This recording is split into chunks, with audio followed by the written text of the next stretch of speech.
TV news में आपके साथ मैं हूं आकांक्षा। आइए नजर डालते हैं आज की ताजा खबरों पर। भिवंडी सुविधा मंच के संयोजक व उद्योगपति पूनम चंद गुप्ता से विशेष मुलाकात। भिवंडी शहर व ग्रामीण में बढ़ते कोरोना मरीजों की संख्या को लेकर व भिवंडी शहर और ग्रामीण क्षेत्र में बिजली सप्लाई करने वाली टोरेंट कंपनी की मनमानी रवैये को लेकर, साथ नाला गटर साफ सफाई को लेकर पूनम चंद गुप्ता ने क्या कहा, आइए देखते हैं सत्यवार्ता टीवी न्यूज के माध्यम से इस विशेष मुलाकात में। मैंने भी जैसे कल देखा और कुछ न्यूज़ चैनल पे सुना कि कल की तारीख में भिवंडी 500 का जो एक खतरनाक आंकड़ा है वो भी पार कर चुका है। तकरीबन 509-510 केसेस भिवंडी में अभी तक कोरोना के पाए गए हैं। इसका और ये जो संख्या है ग्रामीण और शहर दोनों में मिलाकर है, लेकिन देखा जाए तो ग्रामीण में अभी फ़िलहाल कम मरीज है, शहर में कुछ ज़्यादा है।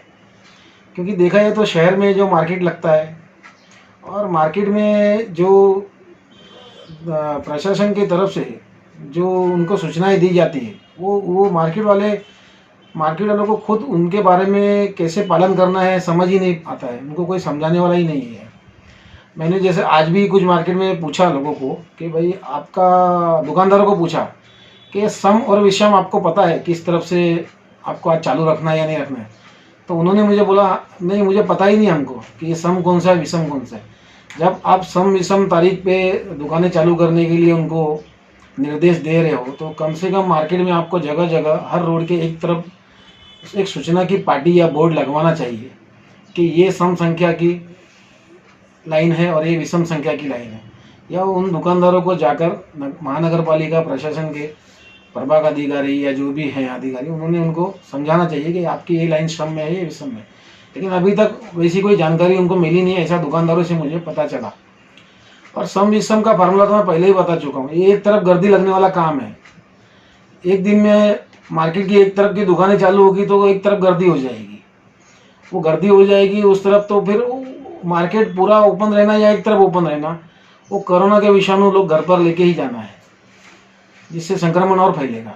जिसका मैंने एक तरीका बताया था कि एक दुकान बंद एक दुकान चालू, उसको सम विषम में कन्वर्ट किया जाए, उनको नंबरिंग के हिसाब से या अल्फ़ाबेट के हिसाब से नंबर देंगे तो वो ज़्यादा बेहतर रहेगा। जिससे दो दुकानों के बीच में एक गैप मिलेगा, एक डिस्टेंस मिलेगा, तो लोग संक्रमण में कम आएंगे। ये भी एक कर सकते थे, लेकिन अभी पता नहीं, अभी प्रशासन के अपने उनके हिसाब से चलते हैं, लेकिन मुझे ये सही नहीं लगा, जिसकी वजह से ये और अभी आगे बढ़ेगा ही। क्या आह्वान करना चाहोगे नागरिकों को और प्रशासन को? प्रशासन को तो आह्वान करके कोई मतलब नहीं है उस बात का, क्योंकि प्रशासन अपने ही लेवल पर चलता है, किसी का कोई जानकारी या किसी की सलाह मशवरा भी वो चलते नहीं है, तो उनको हम कुछ नहीं बोल सकते। लेकिन नागरिकों को भी समझना चाहिए कि रास्ते पर इतना निकलने से अच्छा, क्योंकि अब ये असली लड़ाई शुरू हो गई है कोरोना की। आज जो लेवल पे मैं देख रहा हूँ बाहर लोग निकल रहे हैं और एकदम बेतहाशा घूम रहे हैं, टू व्हीलर पर वाहन पर भी डबल सीट जो सब घूम रहे हैं, लेकिन प्रशासन में उनको कोई पकड़ने वाला, उन पर कोई चालान करने वाला नहीं है। ये भी एक बहुत खतरनाक चीज़ है। अभी ये हमको हमारी जवाबदारी खुद समझनी चाहिए, लेकिन नहीं समझ रहे हैं लोग, समझना चाहिए उनको। बहुत ख़राब परिस्थिति है अभी, हम इतना 3 महीने के ऑलरेडी लॉकडाउन से उभरे हैं, तो इसे संभाल कर ही इसे प्रयोग में लाना चाहिए, जो छूट सरकार ने दी है उसको। एक तरफ देखा जाए कि लोग कोरोना के बीमारी से जूझ रहे हैं, डर रहे हैं, वहीं पे टोरेंट पावर कंपनी जो है लगातार बिल पे गैर कानूनी तरीके से वसूलना शुरू किए है, इस पर क्या कहोगे? टोरेंट पावर की बहुत सारी शिकायतें मेरे पास भी आई है कि किसी को 3 गुना, किसी को 4 गुना इस तरह का बिल चार्ज किया गया है। तो उनसे भी आधिकारिक स्तर पर मैं उनसे बातें कर रहा हूँ, और जहाँ उनके लिए निवेदन और शिकायत करनी चाहिए वो भी कर रहा हूँ। सब कोशिशें चालू है और बहुत लोग भी इस विषय पर काम कर रहे हैं, अच्छी बात है। लेकिन सबको अलग अलग काम करने से अच्छा अभी इनके खिलाफ एक साथ जुड़ना पड़ेगा। जैसे राजनेता जुड़े हुए हैं ना आपस में, तो उनको टोरेंट से अच्छा मैनेजमेंट है, तो उनको वो जुड़े हुए हैं, इसलिए हम हार रहे हैं। आज हम जुड़ जाएंगे तो वो हार जाएंगे। ये सब जगह जगह पे अपने लेवल से लोग काम करने से अच्छा एक जगह कोई भी एक बैनर के नीचे आके जुड़ कर एक अच्छे से एक कोई आंदोलन वगैरह करेंगे तभी सक्सेस हो पाएंगे, नहीं तो हम अलग अलग रहकर कुछ नहीं कर सकते। आप पे लोगों को भरोसा किस तरह हो, कैसे होगा और किस तरह जुड़ना चाहिए आपके साथ में, इसके बारे में बताइए। लोगों को भरोसा हो रहा है, जुड़ते हैं रोज, मुझे 1000 फ़ोन आते हैं, लोग जुड़ते हैं, तारीफ करते हैं, लेकिन उससे नहीं होगा ना कुछ। एक जमीनी लेवल पर लोगों को साथ में आना पड़ेगा, तब ये टोरेंट का ही विषय नहीं, और भी प्रशासन के बहुत सारे विषय है जो सुधरेंगे। अभी साफ सफाई का आप देखेंगे, करोड़ों रुपए का टेंडर निकला हुआ है, लेकिन मैंने तो अभी तक कोई एक लेबर कोई नाला साफ करते हुए मैंने तो अभी तक नहीं देखा। हो सकता है कर रहे होंगे, पता नहीं, लेकिन मैंने अब तक नहीं देखा। तो उसके भी पीछे कुछ कुछ जगह पे आवाज़ उठ रही है, कुछ जगह नहीं उठ रही है, और उठ रही है तो 2 दिन में सोशल मीडिया पे आके दब भी जाती है, ख़त्म हो जाती है।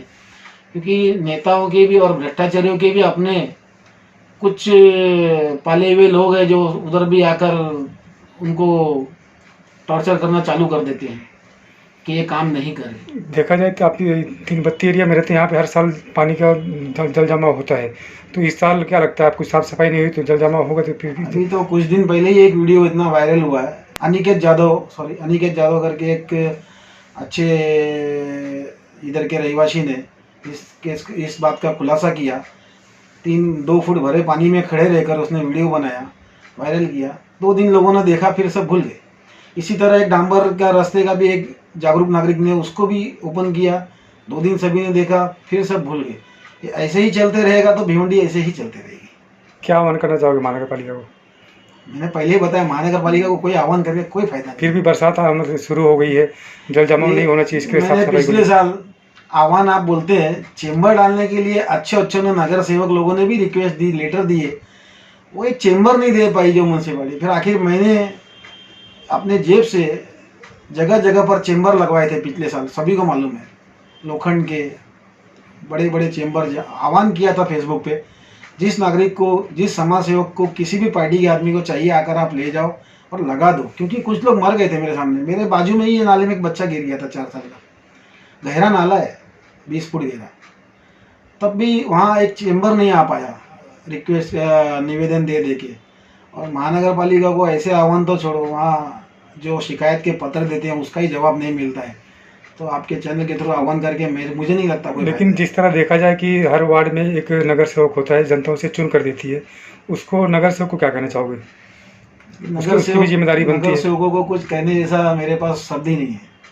सत्य वार्ता की ताजा खबरें सबसे पहले देखने के लिए नीचे दिए गए लाल बटन को दबाकर सब्सक्राइब करें, बेल आइकन दबाना ना भूलें, साथ ही लाइक एंड शेयर।